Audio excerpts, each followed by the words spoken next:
ময়মনসিংহের ভালুকায় অনুষ্ঠিত হয়েছে সামগ্রিক উন্নয়নে করণীয় শীর্ষক আলোচনা সভা ও একাধিক উন্নয়ন প্রকল্পের উদ্বোধন অনুষ্ঠান।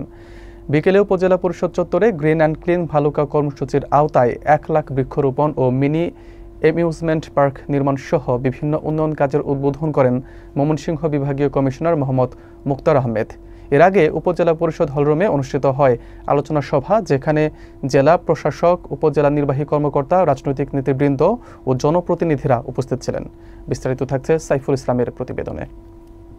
ময়মনসিংহের ভালুকা উপজেলা পরিষদ চত্বরে বিকেলে অনুষ্ঠিত হয় গ্রিন অ্যান্ড ক্লিন ভালুকা কর্মসূচির উদ্বোধন অনুষ্ঠান। এতে প্রধান অতিথি হিসেবে উপস্থিত থেকে ১ লাখ বৃক্ষরোপণ ও একটি মিনি অ্যামিউজমেন্ট পার্ক নির্মাণ সহ একাধিক উন্নয়নমূলক প্রকল্পের উদ্বোধন করেন ময়মনসিংহ বিভাগীয় কমিশনার মোহাম্মদ মুক্তার আহমেদ। এর আগে উপজেলা পরিষদ হলরুমে সামগ্রিক উন্নয়নে করণীয় শীর্ষক আলোচনা সভায় সভাপতিত্ব করেন ময়মনসিংহ জেলা প্রশাসক মুফিদুল আলম এবং সঞ্চালনায় ছিলেন উপজেলা নির্বাহী অফিসার হাসান আবদুল্লাহ আল মাহমুদ।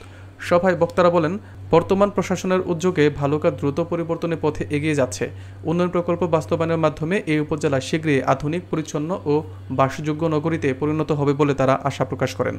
অনুষ্ঠানে উপজেলা বিএনপির সিনিয়র যুগ্ম আহ্বায়ক রুহুল আমিন মাসুদ, জামাতে ইসলামীর আমির ফজলুল হক পাঠান, পৌর বিএনপির আহ্বায়ক হাতেম খান, যুগ্ম আহ্বায়ক আহসানুল্লাহ খান রুবেল, আবুল কালাম আজাদ, উপজেলা শ্রমিক দলের সভাপতি শমিক হাসান সোহাগ, সাধারণ সম্পাদক শাহ মোহাম্মদ সুজন সহ বিভিন্ন রাজনৈতিক ও সামাজিক সংগঠনের নেতৃবৃন্দ উপস্থিত ছিলেন।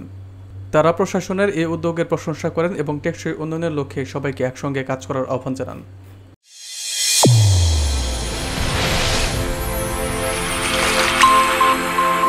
চ্যানেল A1 হৃদয়ের স্পন্দন।